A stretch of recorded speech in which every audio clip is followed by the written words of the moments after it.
he walked through the streets of Athens. The people cheered out of love and respect for him.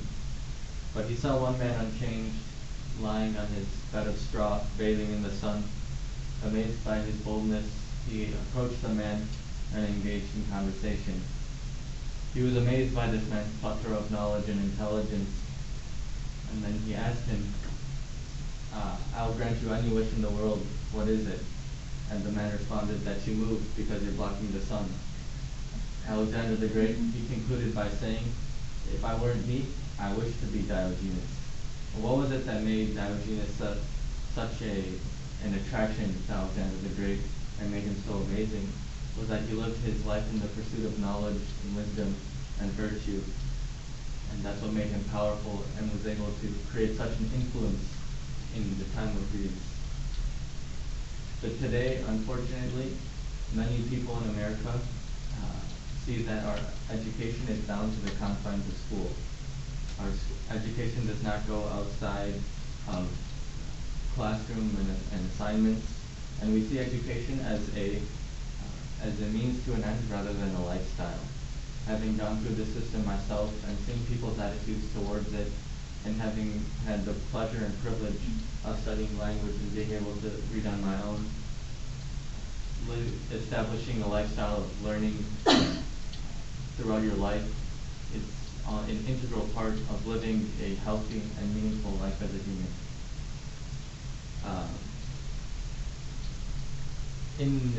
In contemporary times, our world is built upon education, learning, and skills. With wit, intelligence, and critical thinking skills, there's no saying what you can't do. All of these, which are things that you acquire through education and self-edification and improving yourself.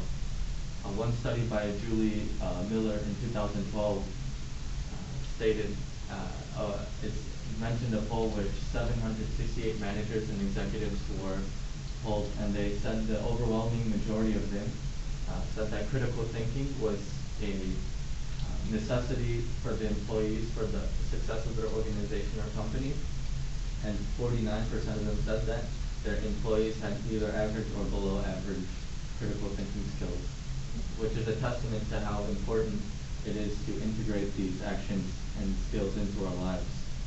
And besides that, not only is it advantageous, but if you don't actively stimulate your mind, one study done by T.J. Shores in 2011 at Rutgers University stated that thousands of neurons are formed in the hippocampus every day, but more than half of, if not more, die. But the best way to keep them is through learning. So we see that you have to continue to learn to maintain the nourishment of your brain. And in 2014, to add on to this, the College Board did a study in which they measured the relationship of your SAT scores and family income. So not to say that I'm in favor of the SAT, but as an objective measure of intelligence and crystallized intelligence, there's a positive correlation between your intelligence and your income. And this is just to show that if you don't work on these things, then you not only are losing out on your future, but you're also hindering yourself in terms of what you can accomplish. And to add on to that, because critical thinking is such a needed skill throughout life, and to add on to this, Tori Goldman in 2011 at Stanford University stated that in her study where they told people to read during an MRI, and what they noticed is that there was an increase in surge of blood to the brains beyond those responsible for executive function. So you can see these are just parts of the brain that are responsible for and that are worked on while you educate yourself and work to doing this. So it's crucial to do this and to go on. And how do we establish our idea and definition of becoming lifelong learners? Well, the first thing is that we have to make our own definition of what it is to learn. Like, what does it mean to us? What is education? What's our view on epistemology? And what does education entail for us? Is it just reading books and facts, or is it more than that? And more than that, we have to change our intentions towards learning. We have to see that it goes on beyond just doing assignments in school, and that it's an intention that we make and internalize, that it's a lifelong process and that it never ends and that it's a journey. Now, imagine going through the streets of ancient Greece and being able to hear Socrates or Diogenes here and see how they affect people and what they have to say. So, through creating a community, or by individually incorporating these things, you can positively affect your community or society. We can see in the history that many of the great nations in the past were built on education and principality. We see this in the Roman Empire, the Greek, the Chinese city-states, the Muslim and the Egyptian Empire, and even America itself. And you can see that what these civilizations valued changed over time, and that represented their success. And also, in a testament to quality of life related to education, we see that there's an objective relationship between intelligence and wealth, because as we saw, there's a positive correlation. So the more you work on yourself, the higher or more chance you will have of being successful, which in turn will lead to a higher quality of life. And for our children, what does that entail for them? Being around an environment where there's learning and they're encouraged to learn, it catapults them in terms of their ability to learn and to induce change for the betterment of themselves. So now that we see what an image it can be when we implement these, how do we take steps towards this? Well, the first thing obviously is implementing actions into our life. One being that you could study language. In 2012, London University did a study which they measured the brain of people 3 months after they started learning language. And what they noticed is that the hippocampus and the 3 areas in the cerebral cortex were enlarged, showing that the language, it forces you to expand your brain and to use it. And not only that, but you are exposed to a different culture of thought and learning how different people think and understanding that. Another thing is to read books. Read a book a month. One thing is that it's a fail-safe, and it's consistent, and it will constantly keep you stimulating your brain. And another thing you can do is reflect or meditate. One study by Dr. Sanjay Sharma in 2015 stated that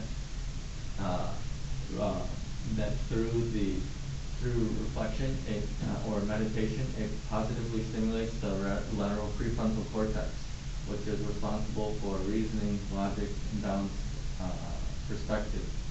So if you subtly incorporate these things in your life and you tie it around over time, it can create a large change. And aside from things to add, what are things that we should refrain from doing? Obviously, one being excessive waste of time. We shouldn't binge on Netflix or just spend all our time on social media, because when you do these things, you're putting your mind to waste and you're not unlocking your own potential. And aside from that, you also want to make subtle changes. You can't change everything at once, because if you change everything at once, you'll end up reverting to how you were previously, because you'll end up exhausting yourself. So we see that there's a need for this because it affects your quality of life, your happiness, and your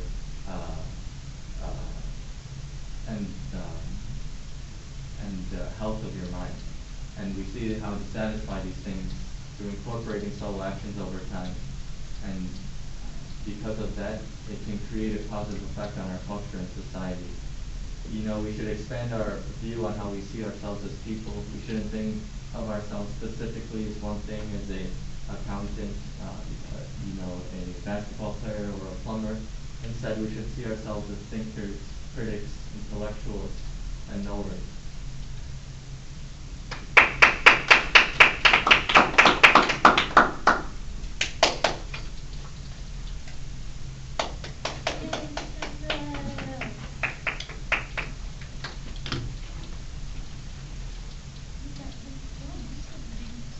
tell who to do what now. You guys figure it out? Thank you. What's that? Would you guys evaluate? I didn't tell you to evaluate. Oh, I know, I just did what I did last time. Okay. Yeah, I just did the facts Okay, and stuff. that's fine. Okay, so for Isaiah, Matt pays this appeal. Okay. Judge has to keep doing sources. Okay. This appeal. Sabia, I'll have you do logos appeal, so it's organization and using evidence, right, facts and that sort of stuff. And then we'll see if you do, attention getting. Or. Intro, introduction, conclusion? Yeah. You should change it.